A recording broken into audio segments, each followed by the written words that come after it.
April is Limb Loss Awareness Month. A Harrisburg man who's lost his hand last year is sharing his story in hopes of inspiring others.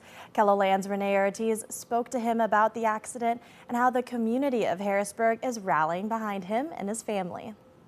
Ben Radarath was having a normal day at work last May when he hit his left hand with a hammer. I was working on a patio door.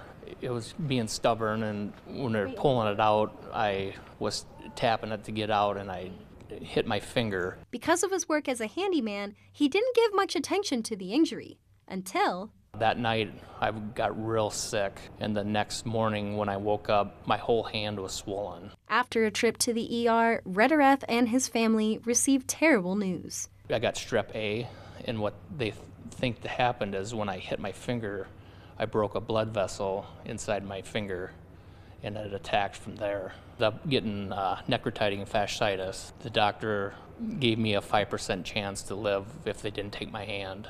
He underwent surgery to remove his hand and spent 2 weeks sedated.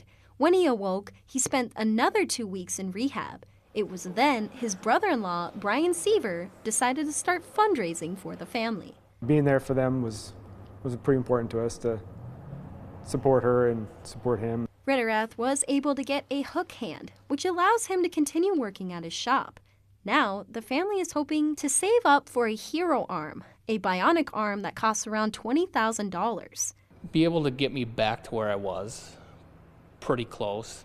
I know I'll never be where I was, but this will get me the closest as possible. Seaver says Radarath's livelihood depends on his hands and says it's heartwarming to see the amount of support the family has received from the community. For him and his family to ask for help is really hard.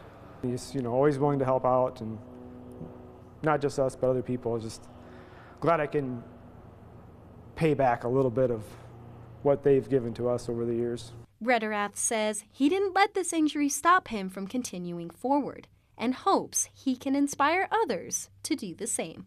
In Harrisburg, Renee Ortiz, KELOLAND News. The family hopes to fundraise throughout the rest of the year and hopefully head to Denver, Colorado next year to be fitted for his arm. You can find links and more information to his GoFundMe on the online story at KELOLAND.com.